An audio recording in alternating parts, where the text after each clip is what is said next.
the radical, fundamental principles of freedom, rational self-interest, and individual rights. This is the Yaron Brook Show. All right, everybody, welcome to Yaron Brook Show on this, Saturday, July 13th. I hope everybody is having a great weekend, it's just starting. Hopefully, you're looking forward to the rest of the weekend. All right, let's see. We're going to talk about the UN today. Hopefully, Luca will join because it was his idea, and he suggested this topic. So we'll see if he joins. But we'll talk all things UN. Of course, I'll take questions on anything you want. Anything you want as well. I see Michael's already got a question in, so feel free. Let's see what else is what's going on here. Just checking. All right, cool. All right. Before we get to that, there's just breaking news. So I'll just cover the news quickly, and then we'll get to our discussion about the United Nations.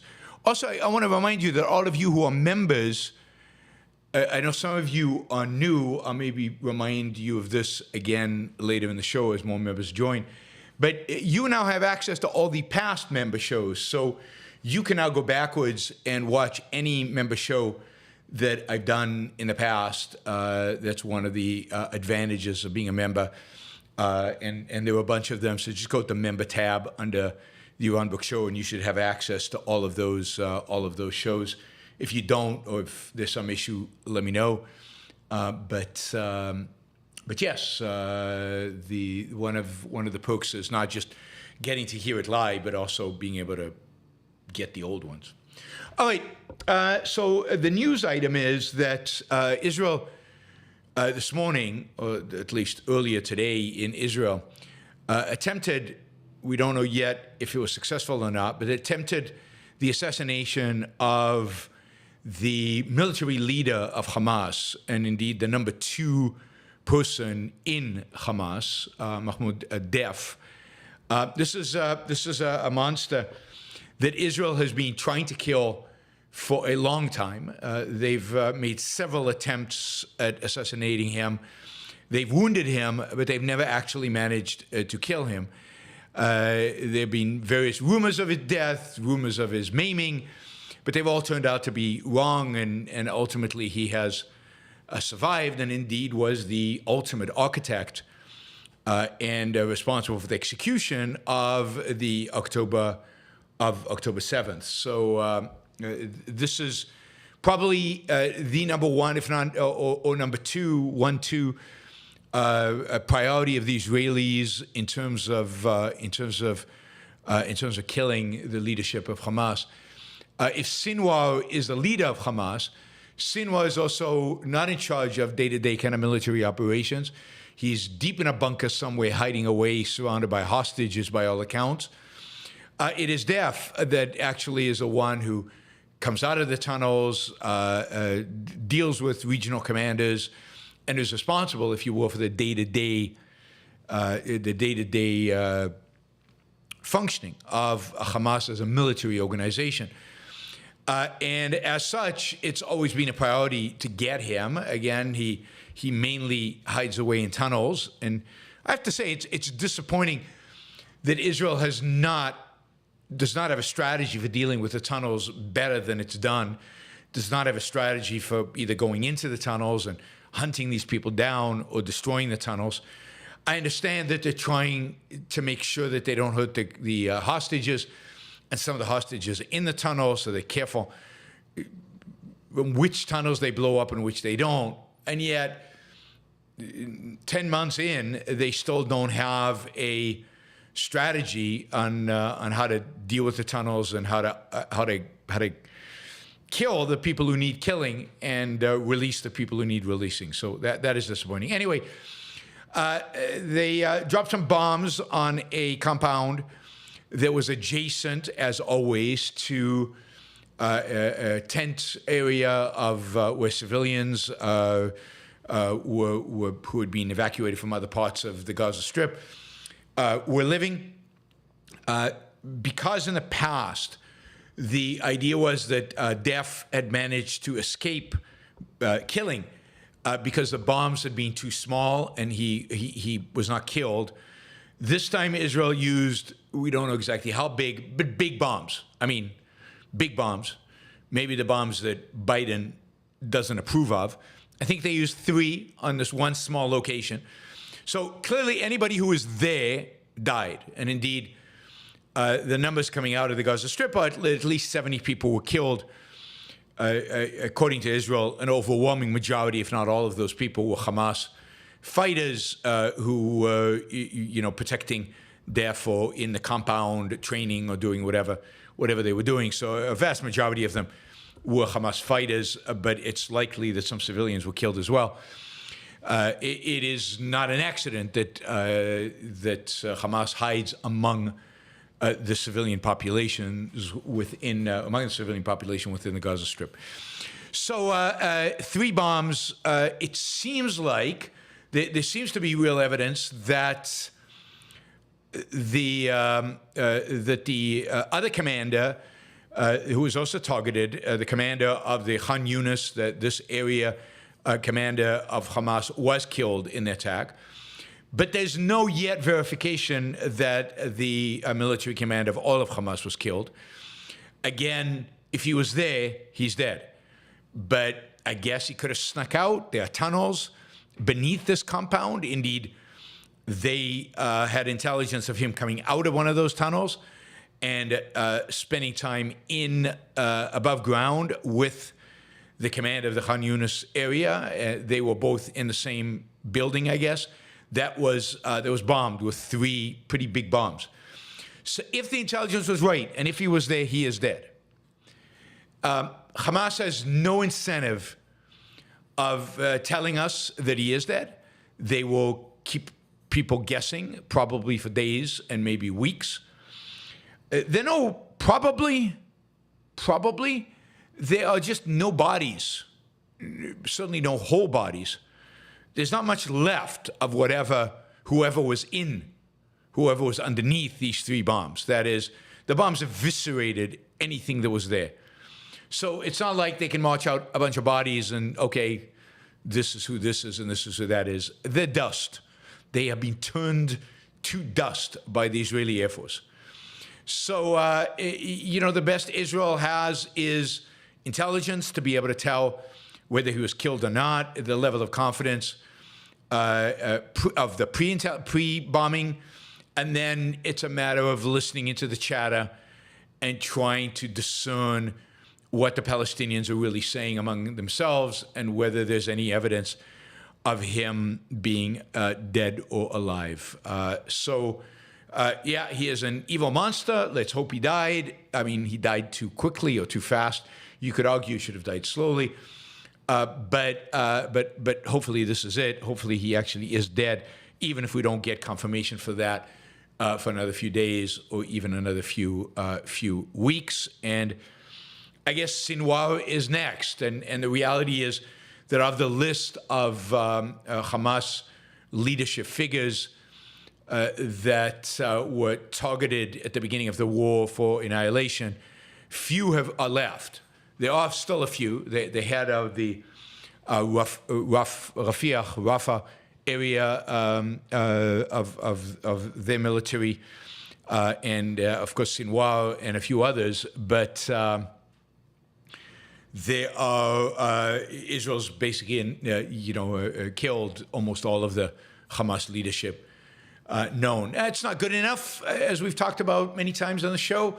The leadership can be replaced, but it is a beginning, and it is certainly this will put. I mean, everybody's panicking. Hamas is not going to retreat from the ceasefire negotiations. They're not going to do it. They're going to walk away. And my view is exactly the opposite. This only intensifies the pressure on Hamas to cut a deal and to settle, and before Israel comes after the rest of you and annihilates you, the ones who are still alive are going to try to stay alive by cutting a deal with Israel. So I expect the frenzy of negotiation to actually increase, not decrease. All right, let's see. What do we want to do here? Let's see if this is working. No, it's not working. Why is it not working? 1 second. If this doesn't work, I'll have to do something else. Let's start this over, and then we'll get to the UN.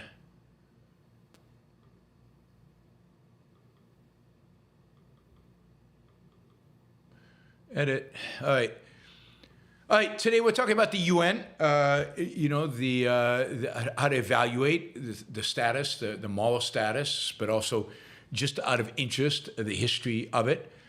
For some reason, it's not finding. Why doesn't it find it? Let me try one more thing. Share. No, I don't want to share. Yeah, I can copy this. Copy. Let's try this.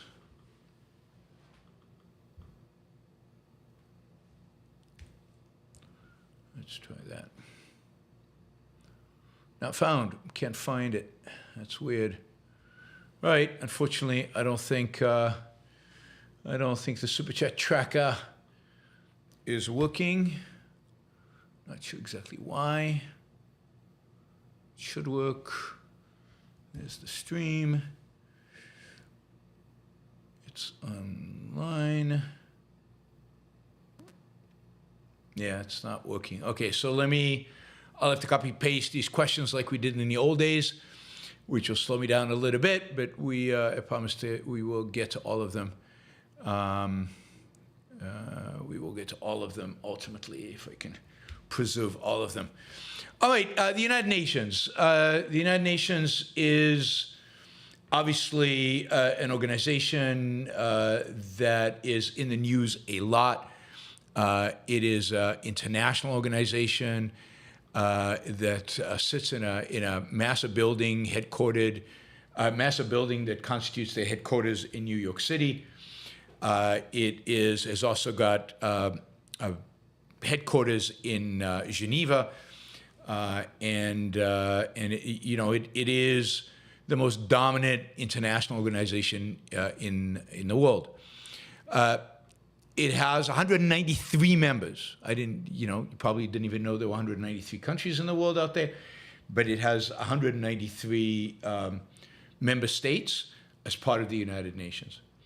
The United Nations was founded after, or really, it was worked on, the founding of it worked on during World War II, but it was founded after World War II. It was intended and served to replace the League of Nations. The League of Nations was an international organization, including the heads of state of a wide array of countries, that was responsible for supposedly establishing global peace and establishing security among nations and providing a place where countries could come and negotiate peaceful terms rather than fighting it out. It was an organization dedicated to peace, dedicated to establishing peace among nations, and it failed miserably. This was a brainchild of Woodrow Wilson. It was a brainchild of kind of liberal internationalism, the idea that why can't we all get along if we put everybody in a room together, and everybody sits down together and talks it through and negotiates. I'm sure we could find a resolution for everything. We're all human beings, after all. And it doesn't matter what your ideology is. It doesn't matter what kind of system of government you have. And of course, the United States had a leading position in this. Again, it was really a brainchild of Woodrow Wilson. But from the beginning, the League of Nations was a place in which there was constant bickering and disagreement. And of course, the League of Nations completely failed, utterly, completely, to deal with, both the Russian Civil War and the rise of communism, and ultimately, of course, World War II. The League of Nations was founded at the end of World War I, and was incapable of really dealing with the rise of Nazism and the events surrounding World War II. So during World War II, this new alliance was created, this alliance between FDR, the United States, Churchill, the UK, and Stalin, the USSR. And this alliance was primarily created to defeat Hitler. And the three parties, the United States, UK, and the Soviet Union, were deemed to be equal partners in this great, fight against fascism, against Nazism. And this is, of course, where whatever problems we have today in the United Nations start. It starts really with this idea that there is a uniformity, there is some kind of common goal, there is some kind of goal that the United States, the UK, and the Soviet Union can achieve. It starts with a certain assumption of moral and political equality between those three nations. It assumes that they are all legitimate, and it is legitimate for them to be united under some kind of common umbrella, specifically to fight the Nazis, but then later on to establish world peace and to solve the world's many problems and challenges, right? So, but think about this: the United States is a free country, was a free country, still is to a large extent a free country. UK under Churchill, a free country. The Soviet Union was a country of slavery. It was a country of a dictatorship, a country that annihilated, killed, destroyed as many lives, if not more, than the Nazis. It was, in the original Russia and then, the USSR, and then later on the whole Eastern Bloc, dedicated to dedicated to empire building. Dedicated to empire building. In every way, you could argue the Soviet Union was similar to the Nazis and not to the United States and to the UK. So what you have here is an alliance of two fundamentally free, good countries with one that is inherently, fundamentally, in every way, evil, in order to fight another evil. Now, you can't talk about, if you will, the errors and problems and challenges of the United Nations without dealing with that fact, because it is that fact that brings us the United Nations as we know it today. Should the United States align with the USSR to defeat the Nazis? No. I know this is not a popular view among historians, and not a popular view among political theorists, not a popular view among the public out there. But the answer is clear-cut no. The United States should not have provided the USSR with weapons. The USSR was clearly a long-term enemy and a long-term threat to the United States. Churchill understood this, and in spite of that, supporting them.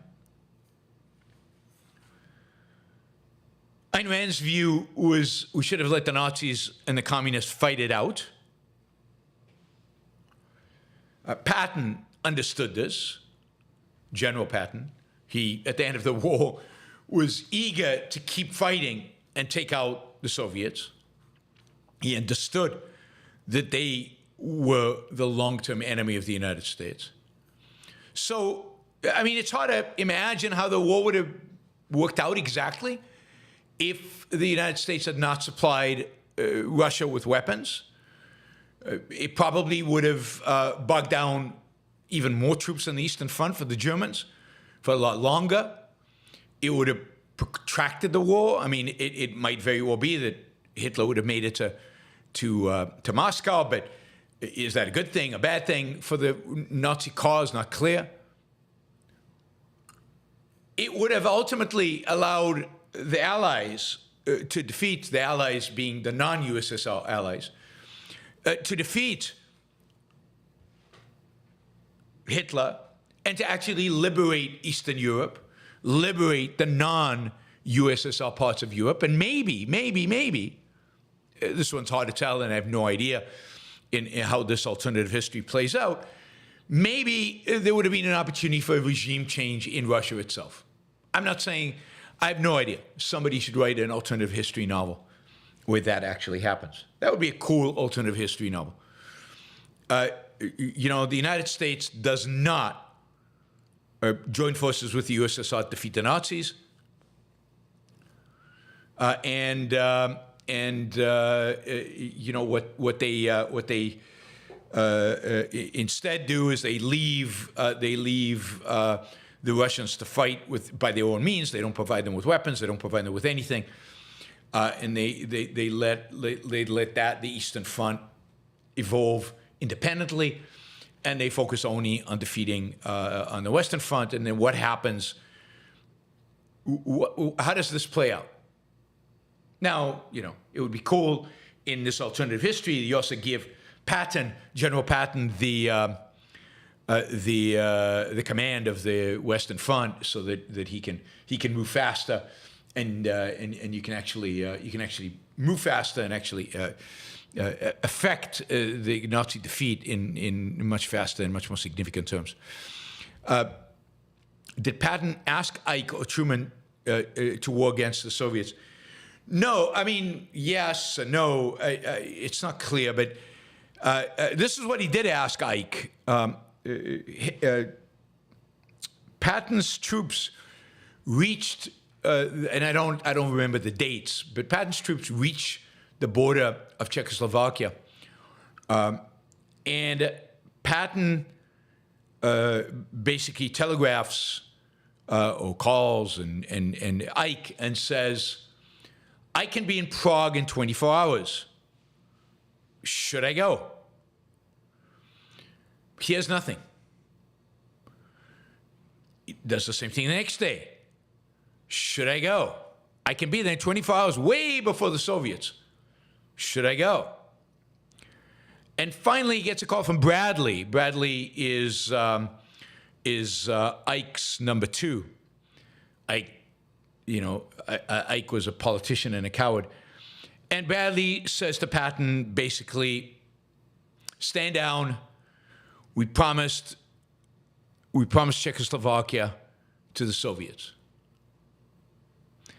And Patton stands down.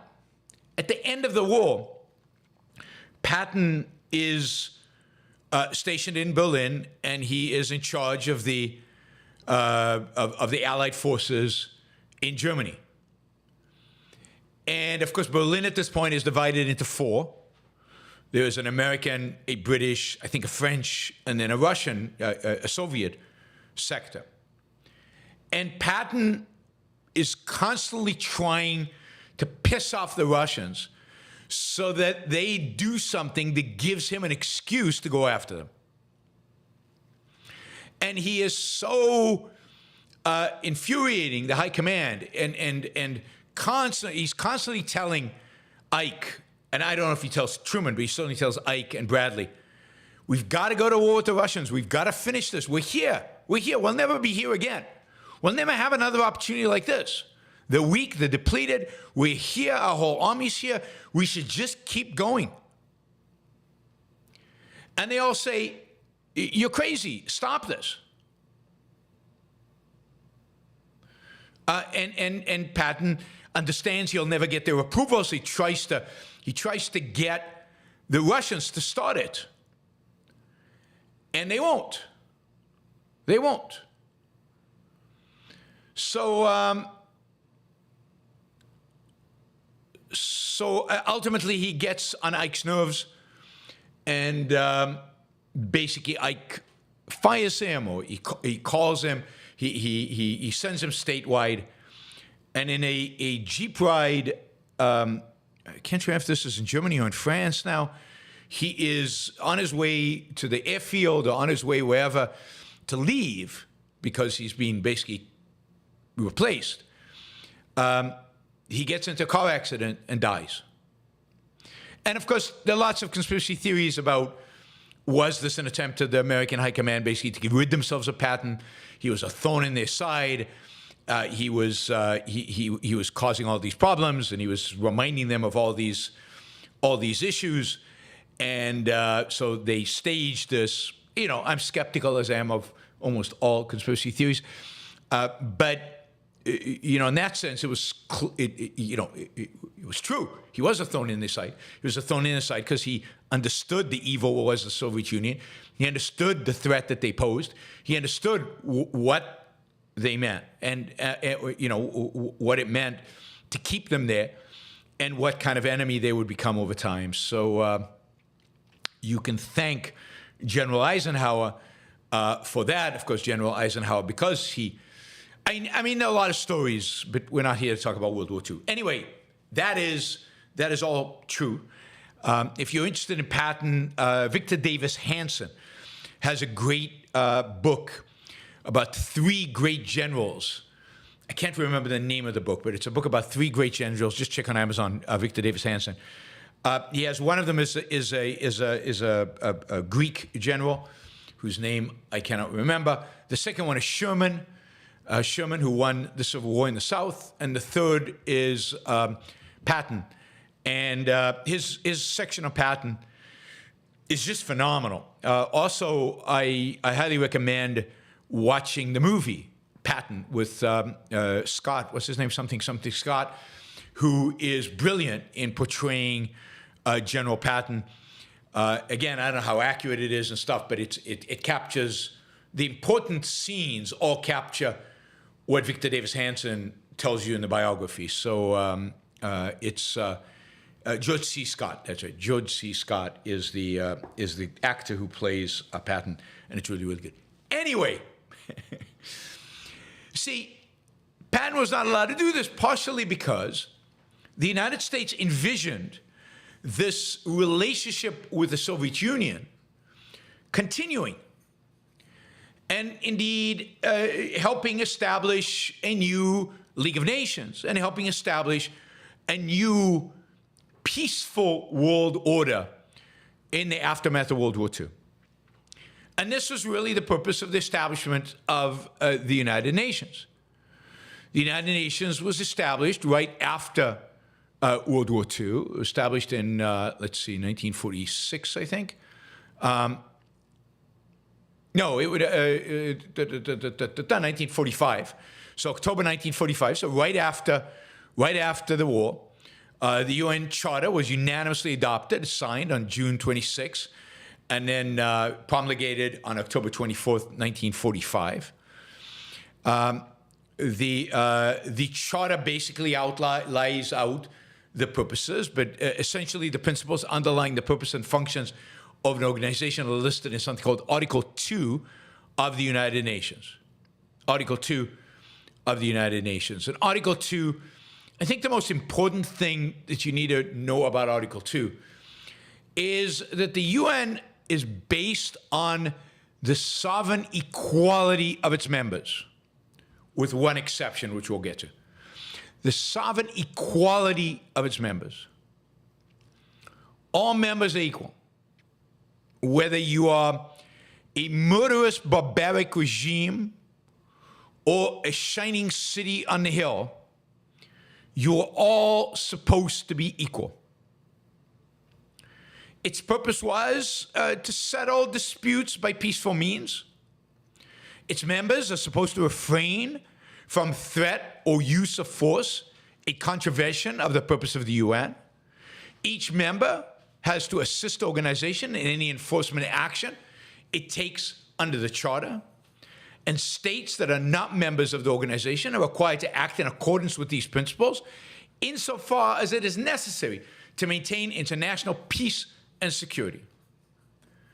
Article 2 also stipulates a long-standing norm that the organization should not interfere in matters considered within the domestic jurisdiction of any state. Although you know, what exactly is domestic and what is not is always in grave dispute. Let's see. So, you know, new members admitted into the UN on the recommendation of the Security Council. We'll get the Security Council in a minute.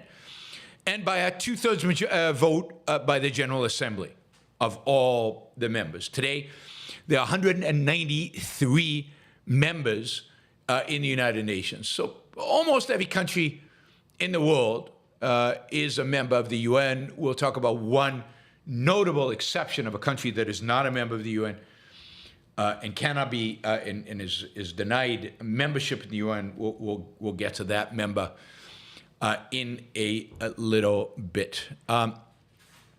Let's see. Now, let's see. So, in order to kind of preserve a balance, because of the Cold War and you know, East versus West, there was always an attempt to balance the membership in the organization based on which bloc they belonged to, right? So, for example, by 1950, only 9 of 31 applicants had been admitted to the organization because either the United States or the Soviet Union would veto if they didn't want another member to be in. Right? All right, let's see. Since then, of course, almost everybody's been admitted, you know, we've got again 193 members. So think about this. This is an organization that basically has 193 countries as members. All are supposed to be equal with the exception of 5. We'll get to those 5 in a minute. All are supposed to be equal. So Saudi Arabia, Israel, the United States, Russia, I don't know, you know, Venezuela, China, and, you know, all equal members. They're all the same. There's no difference between them. They all have the same ability to act. All right. Why is my computer so freaking slow? All right.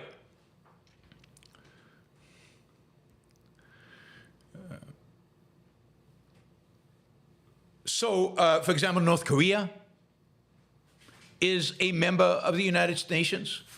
Iran is a member of the United Nations. So, it's equal sovereignty. So there's no standard. There's no idea of, you know, we shouldn't associate with bad people.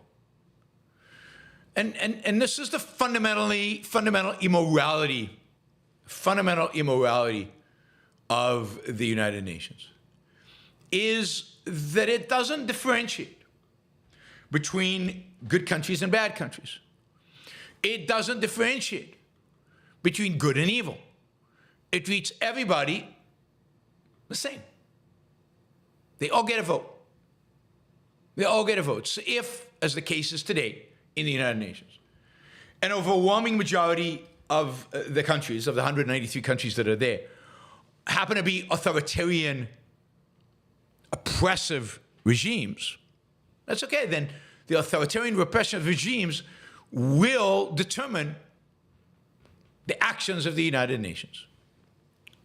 Now, the United Nations has one mechanism to try to control that, and that is the Security Council. The Security Council is, in a sense, a subgroup that is responsible for, it's responsible for peace, establishing peace and running things and really making the important decisions for the United Nations. The United Nations can vote on anything, but to make it really binding, to make it really enforceable, the Security Council has to have a say in it. The Security Council is comprised of, I think it's 20 countries. Yeah, it's 20 countries. 5 of which are called the permanent members, and they have veto power. So they can abstain, but if they vote no on something, it's not approved. 5 members are the permanent members of the Security Council and have veto power.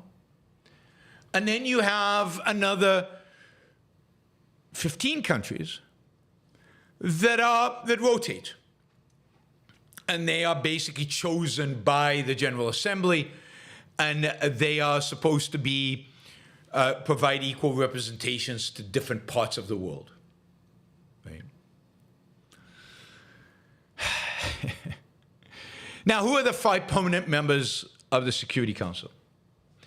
Now, when it was founded, the permanent membership of the Security Council was the United States, the United Kingdom, the Soviet Union, France, and Taiwan. Yes, Taiwan. The United States, United Kingdom, France, Soviet Union, and Taiwan.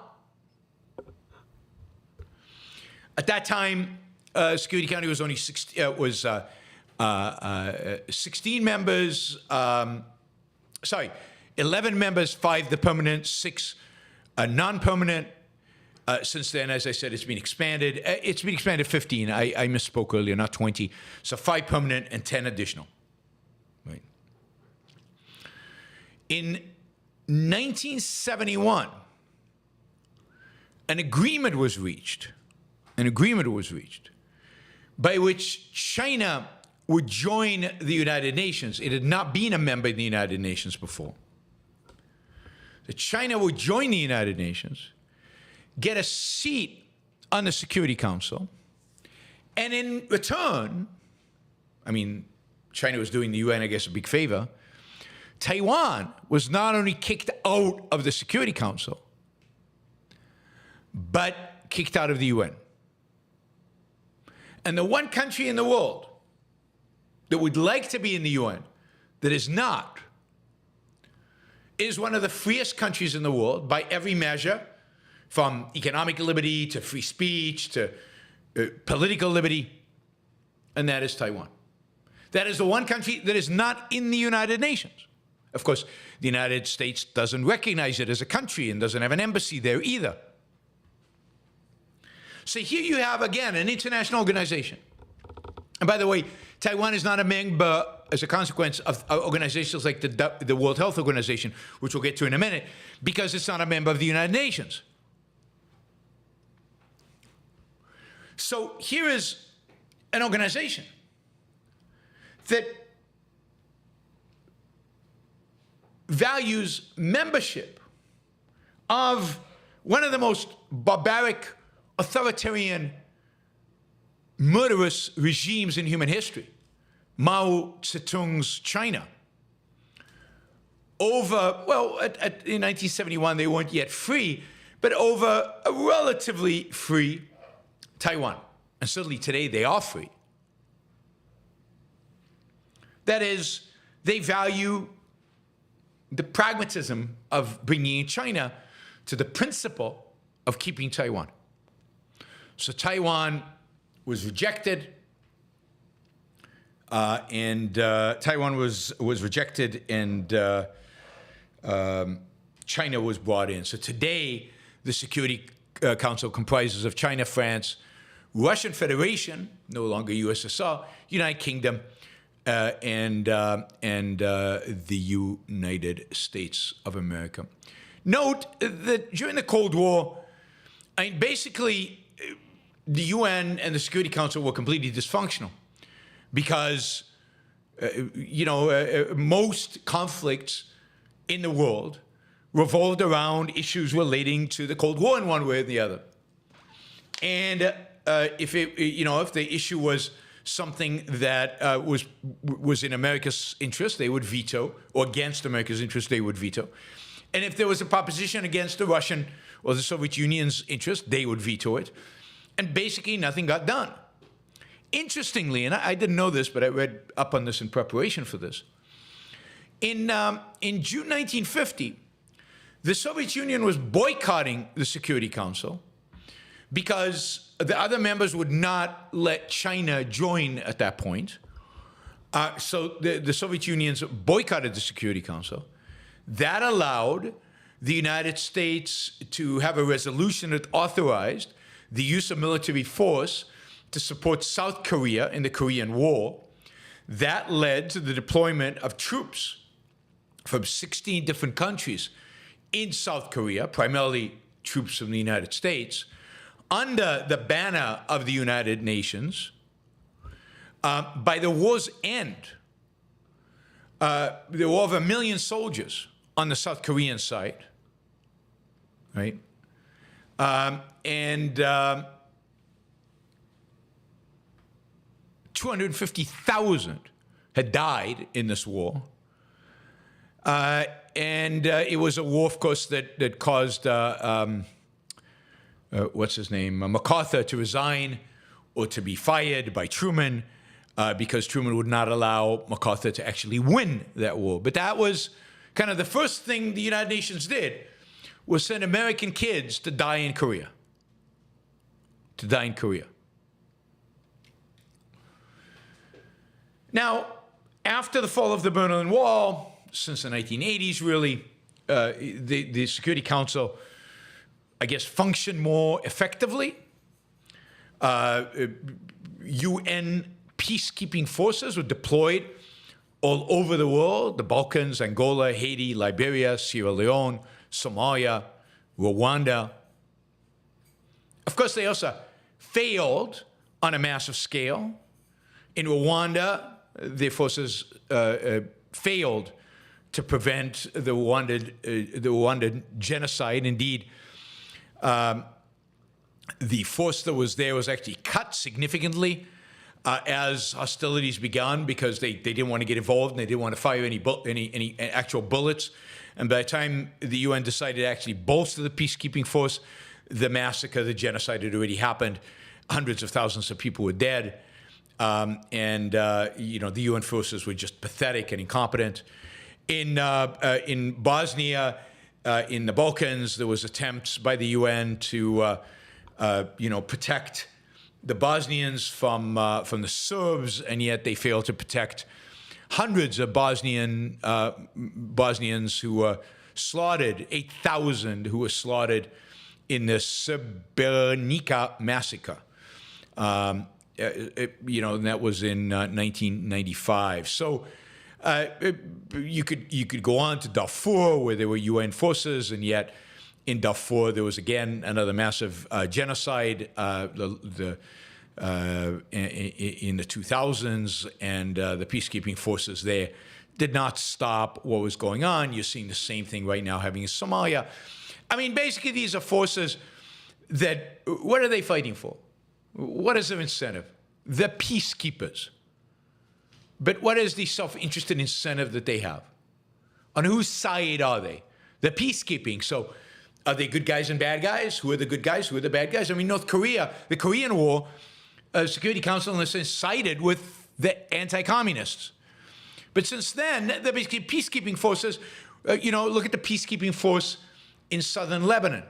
There's a peacekeeping force in southern Lebanon whose mission is to keep Hezbollah away from the Israeli border and prevent them from shooting missiles into Israel. How has that worked?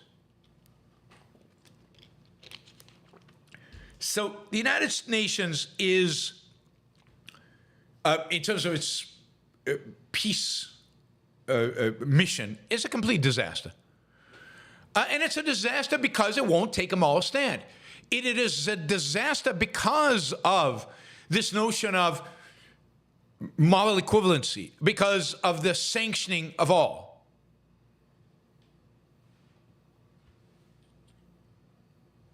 Right.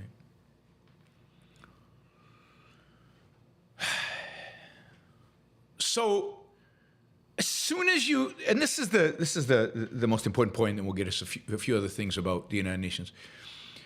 As soon as you make a moral equivalency, as soon as you have the US and the Soviet Union and Mao Zedong sitting at the same table, you have lost all credibility. You have lost all claim to anything. The United Nations is, by definition, an immoral institution. And even today, with the USSR gone and Mao Zedong gone, it's still true that Russia and China are authoritarian regimes run by thugs and should not be treated as equals with the United States, France, and the United Kingdom. And of the 193 countries in the world, how many of them are free? How many of them deserve to sit together at one table? How many of them deserve the sanction of the free countries? So it really is an issue of moral sanction. So the UN's immoral, and we know in objectivism the immoral is the impractical. It's also an incredibly impractical organization. It does nothing. It does not achieve much. It is, in most regards, a complete and utter disaster, certainly when it comes to security. But over the years, the UN has grown. Whoa, what did I do? Sorry. It's grown. It does a gazillion different things. Right.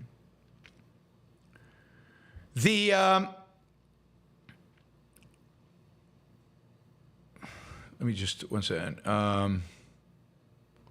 Just trying to assess something. It has a massive, massive budget. Tens of billions of dollars a year. Let me just see.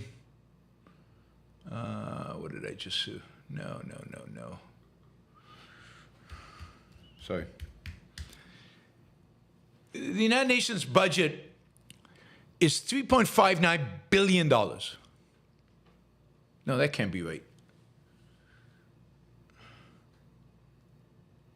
That's just the General Assembly, right? So this is political affairs, international justice, human rights. There's a keep piecing fund. There's other funding elsewhere. But so it depends how you count the budget. So this is just the, let's see how they term this. This is just the budget for the basic functioning of the United Nations. Let me just see. So this doesn't include all the charity that it funds, all the, like UNRWA. It doesn't include UNRWA. Let me just, I'm trying to, yeah, I mean, it's very difficult to figure out what the United Nations as a whole actually spends. But let me just tell you how much the U.S. government contributes. In 2022, the U.S. government contributed to the UN as a whole $18 billion. $18 billion. Now, the United States spends on foreign aid $70 billion. Now, note, $18 billion to the United Nations. Israel gets $3 billion a year. And yet, I'm constantly told that Israel is responsible for the U.S. budget deficit, that the money Israel gets is the crime of the century. The United Nations, a completely immoral organization, gets $18 billion. Right? The contribution is slightly larger than what the United States allocates to the U.S. Coast Guards. So it's, you know, in the scale of a U.S. budget, it's not that much. But it's a huge amount of money. Huge amount of money. Now, let's look at quickly how that is. Whoops. No. Oh, shit. Sorry. I just closed the window I wanted to show you. History.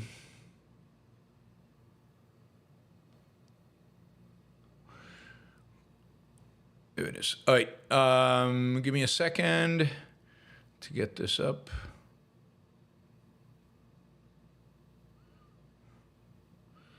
No. Oh, there it is. All right.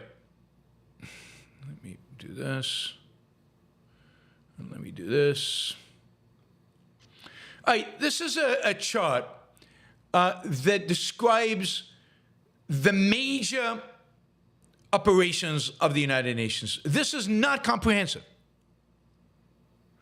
So, for example, the United Nations, just a General Assembly, has an International Atomic Energy Agency, an International Organization for Migration, an International Trade Center, an Office of the UN High Commissioner for Refugees. That's separate from UNRWA.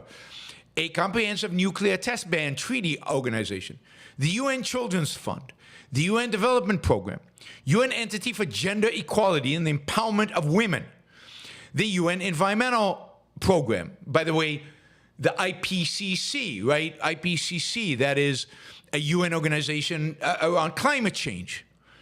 The UN Population Fund, the UN regular budget, that's the $3.3 billion. The rest is many, many, many more billions than that, right? UN Relief and Workers Agency for Palestinian Refugees in the Near East, that's UNRWA, only does Palestinians. The World Food Program, the World Trade Organizations, the WTO. And then you have the Economics and Social Council. And to it has a Food and Agriculture Organization, an International Civil Aviation Organization, an International Fund for Agricultural Development. It also has the World Health Organization. And on and on and on and on. The United States spends over $18 billion on these, which is pure altruism. There's no value to America in any of these. Now, the only organization here, there might be some organizations here that are worth keeping. Like an organization that monitors the development of nuclear weapons by some countries. I don't think it's worth keeping because I think that should be a function that the United States takes on. And basically, the United States, as the leading superpower in the world, should decide who having nuclear weapons poses a threat to the free world and therefore should be destroyed in terms of the capacity for nuclear weapons, and who should be allowed to have nuclear weapons. And if you don't like the United States having a unilateral stake, then what should really be established that should replace the United Nations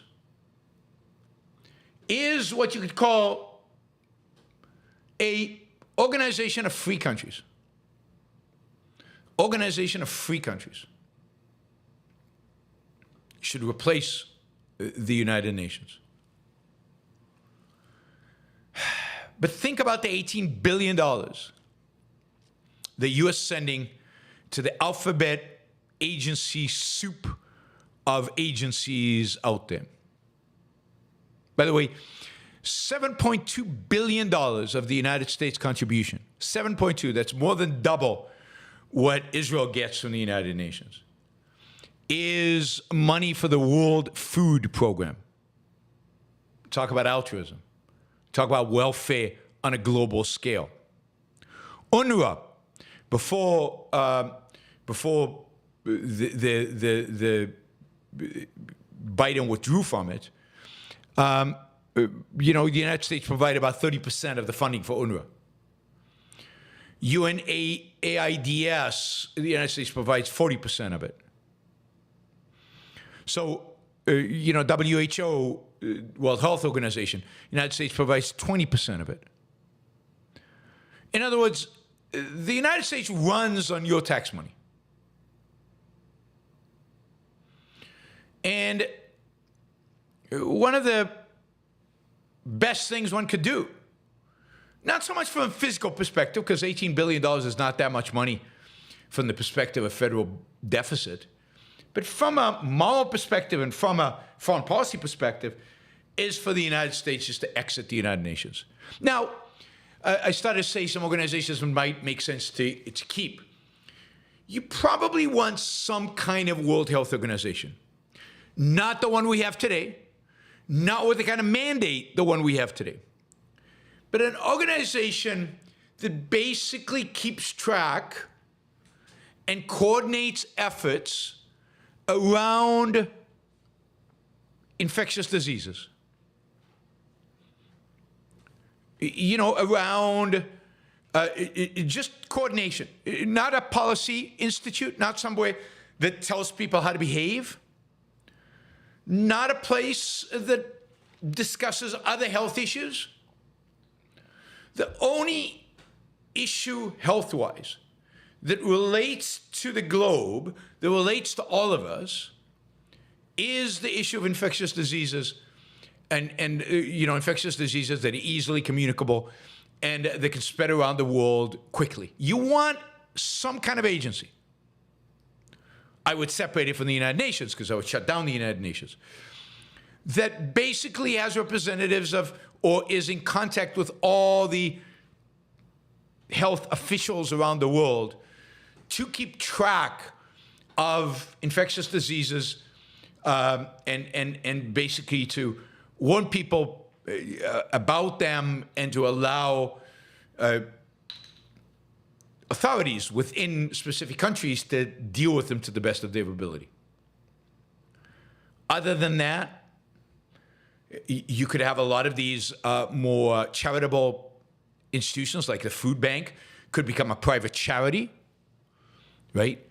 You know, International Monetary Fund should not exist. You don't need it. A UN educational, scientific, and cultural organization is not needed. On the contrary, all these organizations that are trying to coordinate environmental programs and all of this stuff are just not needed. Anything that needs global coordination can be created on an ad hoc basis and then dismantled when it's not needed anymore. The United Nations as an organization should be disbanded, should be eliminated. And the first step to that should be the United States basically stopping all funding. All funding. I mean, in the world in which we live today, Security Council resolutions gain this elevated moral status because, oh, the UN passed it. Who cares?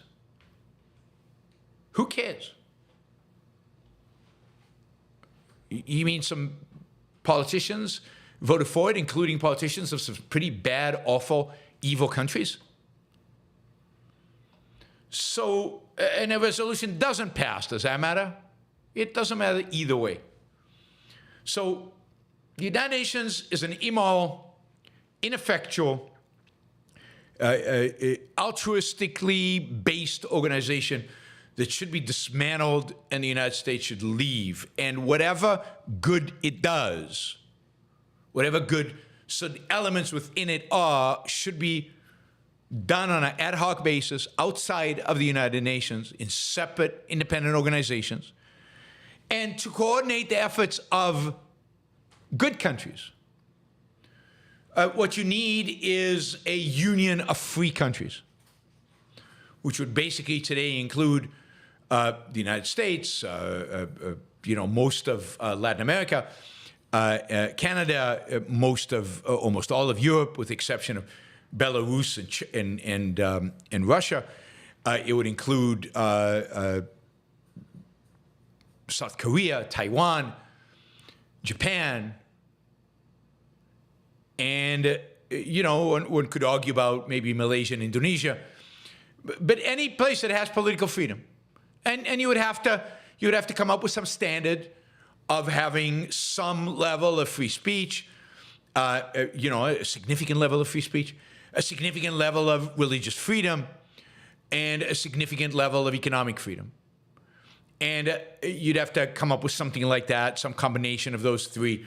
Maybe you take the top 25 and the Freedom House's Human Freedom Index or whatever it is you use, and that should be the guide for who should be a member in this new organization. But nobody knows, zero, zilch. I mean, how can you sit at the same table with North Korea? How can it be that the United Nations has a human rights commission, which is often headed by the Iranians or the North Koreans or by some other horrific country that knows nothing about human rights, knows nothing about individual rights? Quite the contrary. So, yeah, I mean, the United Nations is a moral travesty, and there's almost nothing that it does. I mean, there is nothing that it does that cannot be done elsewhere and should be done elsewhere. Anything of value. Again, charity, we can establish charities. Coordinating the efforts among free countries can establish an alternative to the United Nations that does that. Coordinating efforts around health emergencies, we can have an organization that just does that, led by the free world, but in coordination and in communication with countries like China, where a lot of these diseases usually start. Right?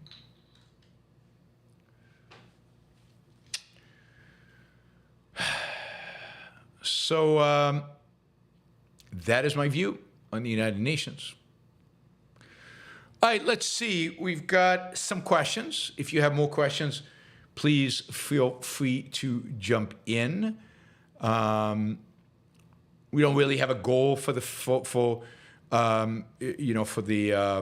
do you call it, super chat, because this is a member show. So the purpose of this is not to raise money.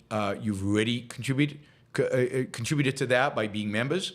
So we don't. Focus is not fundraising, but it's nice and it's a way for you to ask questions. Use the super chat feature.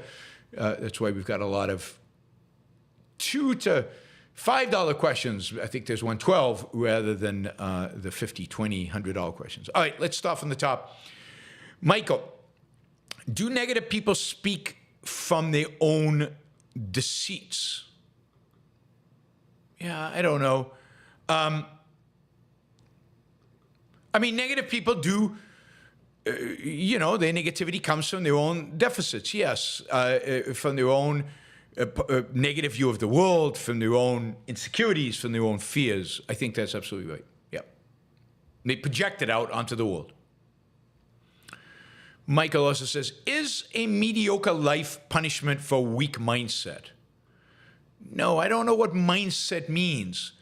So a mediocre life is punishment for not thinking, not being rational, not utilizing your rational capabilities to its fullest, not focusing, not being committed to morality, having no pride. Pride is the commitment to morality. So a mediocre life is punishment for being mediocre. It's punishment for not taking morality seriously. It's punishment for not taking your mind seriously. Now, whether that's a weak mindset, I don't know, but that's the equivalent. That's what it really is. Success in life is taking morality seriously. It's taking pride seriously. It's taking reason seriously.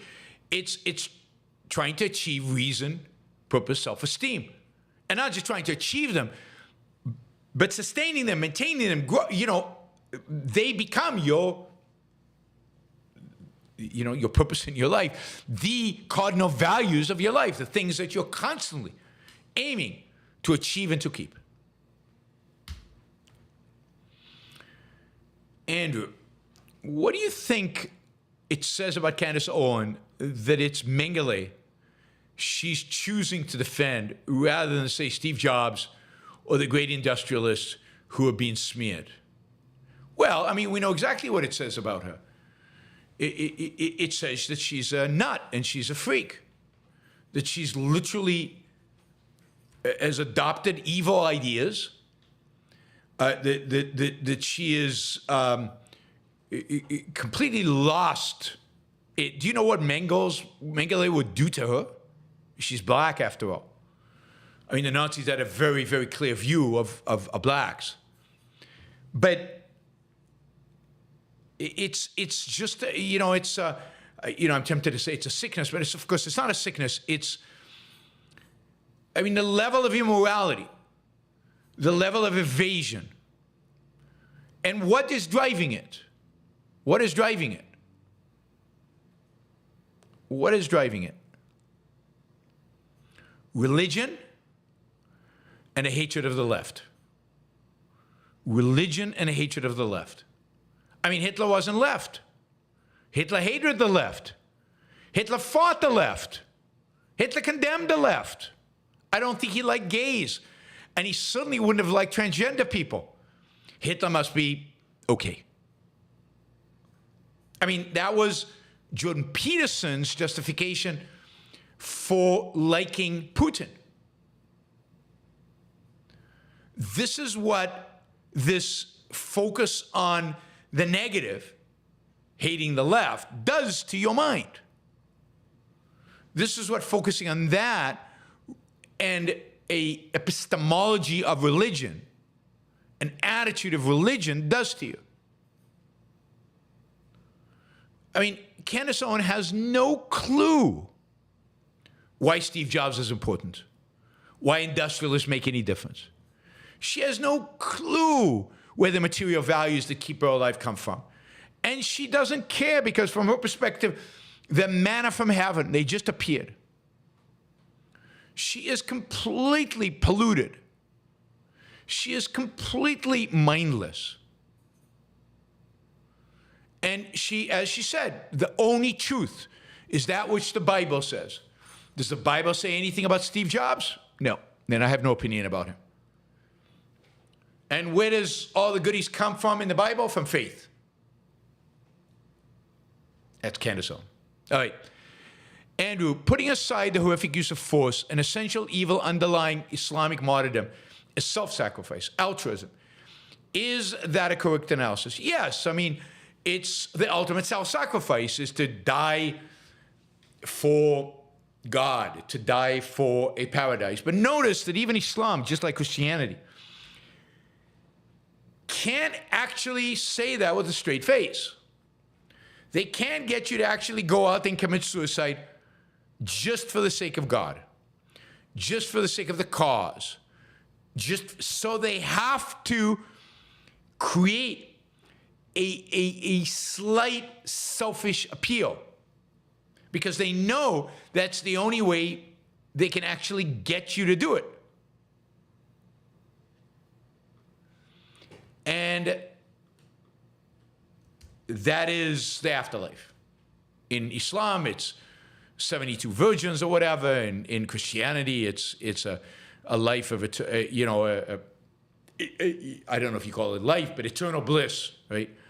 But they tinge it with this element because altruism does not sell, certainly not the complete and utter self-sacrifice. So they create a pseudo self-interest in order to get you to actually do it. They know 99.9% of people don't take morality seriously enough to literally die for nothing.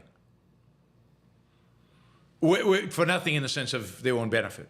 Even if the beneficiary is God. Doesn't work. So you have to give them 72 virgins. Andrew, interesting how the right admires Patton for his brutality, but who you describe sounds like a brilliant mind in the military context. Oh, absolutely. I mean, not only was a brilliant mind in the strategic concept of understanding the Soviet Union as a real threat or understanding, but he was a tactical genius. He was by far, tactically, the best general in the American army. And yet he was denied command time and time again, partially because he was a little crazy, and partially because he didn't play games. He wasn't a politician. He wouldn't appease. So famously, he once slapped a soldier who had claimed he was injured in a tent, in a field hospital, and kind of, Patton accused the soldier of cowardice and slapped him.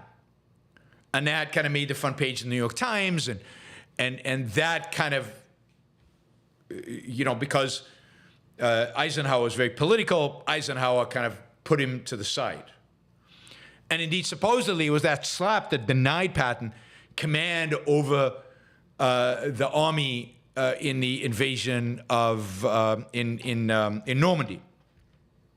What they did do, which was brilliant, is they actually used Patton as a deception, because the Germans were convinced Patton would lead the army into Europe. Patton was the one who led the U.S. in the invasion of Italy, and they were sure that Patton would lead the invasion into France or into mainland Europe.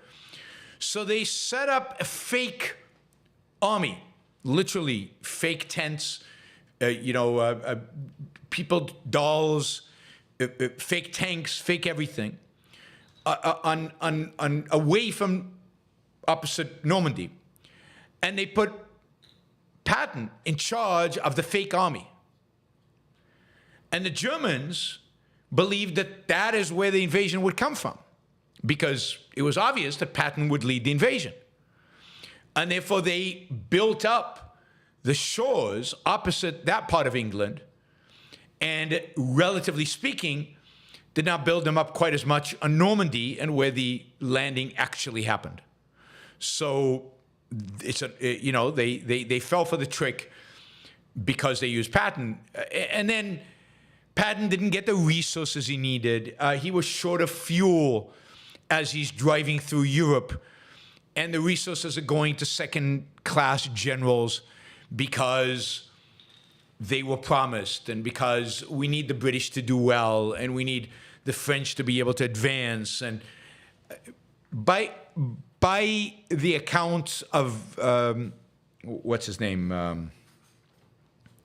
Victor Davis Hanson, World War II could have ended 9 months earlier if Patton had been given free rein in Europe, given free rein.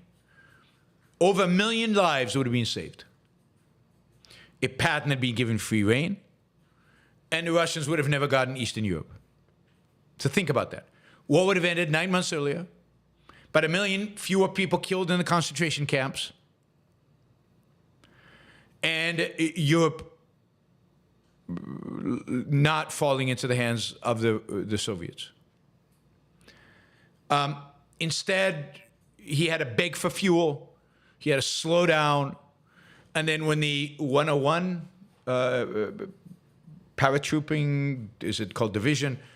You can see this in Band of Brothers. When they were caught in a German kind of ambush, they were basically surrounded by the Germans and they were going to be wiped out. Patton literally took his army and did almost a U-turn, this massive right turn, right? A military operation that nobody imagined was possible, and drove north to liberate the 101 from the Germans. And this is low on fuel, and just a military maneuver nobody thought was possible. Not with the speed and effectiveness that he did. Again, highly recommend Victor Davis Hanson. Patton is a real hero and a real genius. And Eisenhower and Bradley are cowards and politicians, and set the United States on a path of politicians running our military. And we haven't won a war since. Haven't won a war since. Let's see. Andrew says, interesting how the right, this is the same question. Yeah, so, he was brutal because he understood the role of brutality in war. He understood that brutality shortened the war significantly.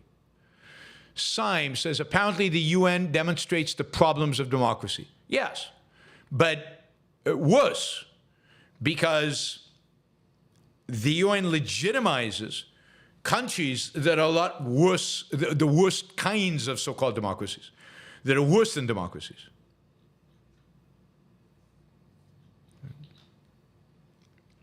So it legitimizes the worst kind of authoritarian governments and gives them an equal right to vote. It's just horrific. Chris, what are your thoughts on Santa Fe Institute and complexity science? I don't know that much about it. I don't know that Santa Fe Institute is, there was a lot of talk about Santa Fe Institute years ago. There's a lot of promise. There was a lot of excitement about, complexity science and complexity science for investing and other things. And from what I can tell, nothing much has come from it. Nothing much has come from it. So I think it's potentially interesting, but because things are complex and you can find interesting patterns in complexity, but I haven't seen anything big come of it in terms of significant innovation or significant models that can do things that we couldn't do before. All right, if you want to ask questions, Super Chat is the way to do it. I can't follow the chat. I have 3 more questions to go. So if you want to get in on the questions, now is the time to do it. Just looking at this quickly to make sure I've got everything. I didn't copy this one. Edit, copy. Okay. Jim asks, if Ike let Patton war against the Soviets, then NATO would have simply been a misspelling of the stinky cheese NATO and East Berlin, a large neighborhood of Berlin. Yeah, I mean, basically, maybe you would have needed NATO to keep at bay the Russians. Let's assume Russia wouldn't have had a regime change.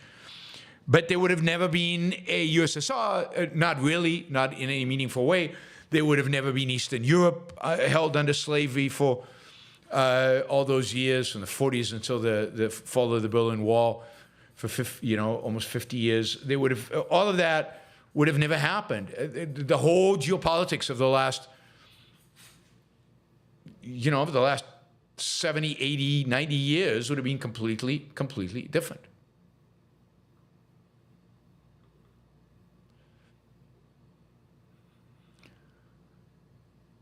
All right, but it never happened. Never happened. Let's see. That was Jim. Pickaxing on Europa. Great topic today. Loved that. Patton was interesting too. Could we do a topic on your top 5, 10 history, science, nature documentary series? Maybe even critique Ken Burns, Carl Sagan. I mean, that's a big one because I haven't seen Ken Burns in a long time, or Carl Sagan. And I don't watch a lot of history, science, nature documentaries.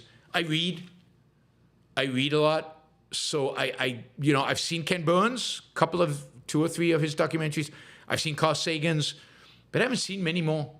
So I don't think I'm a good source for critiquing those because I don't do documentaries. I prefer to read. Most of my knowledge of history is from reading. Andrew, had to share Ein's inimitable way of putting it. The UN, quote, that contemptible citadel of hypocrisy. That's really good, although I mean, I don't particularly like hypocrisy is the real the essence of it, right? I mean, I would say the contemptible citadel of immorality, of evil, because hypocrisy. Everybody seems to be a hypocrite, because their morality requires it. They can't live their moralities; they have to be hypocrites. Anyway, it's a whole issue of hypocrisy and what it means, but almost nobody is free of hypocrisy outside of objectivism. Michael, thoughts on Carl Menger? Did Ayn Rand know him? I mean, she knew of him. She didn't know him. I don't think she ever met him. But Carl Menger is great. I mean, he founded the Austrian School of Economics. He was one of the founders of the marginal theory of economics. He is of the Austrians. He is the most Aristotelian, and in that sense, I think the best from a philosophical perspective. I think his understanding of value is the closest to objectivism. It's very, very similar to Ayn Rand's understanding of the concept of value. So he is the best philosophically of all of them. And I think that's what Ayn Rand thought of him, but I'm not sure. But certainly she knew of him. And I think she was very positive. Michael asks, how do you overcome fear of criticism? I think I've said this in the past. Think of criticism this way. If the criticism is true, then you should thank the person providing it. You are now better off.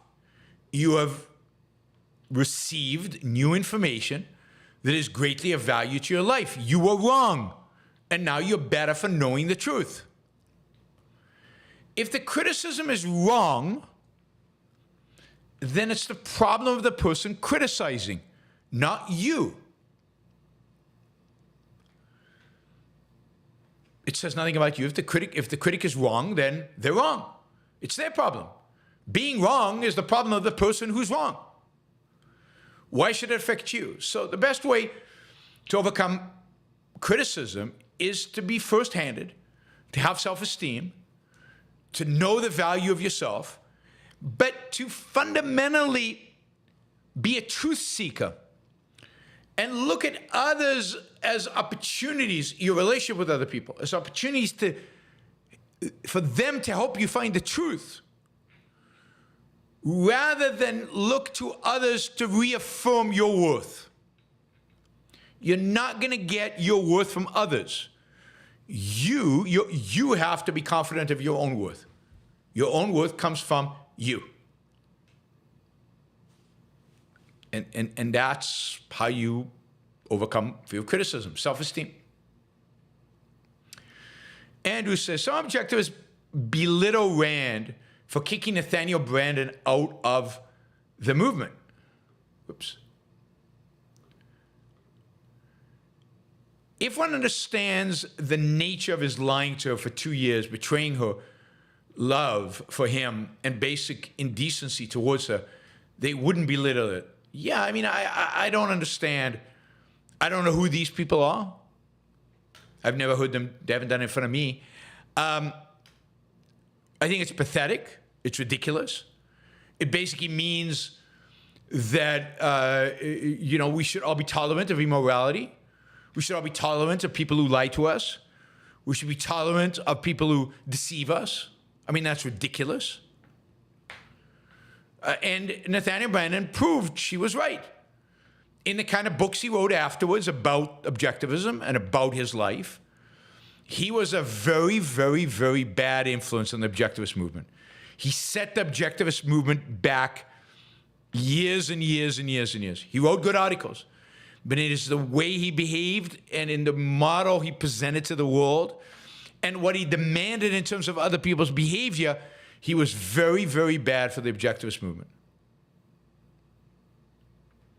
So I'm glad she kicked him out. It's too bad it didn't happen years earlier so that he would have done a lot less damage to the movement.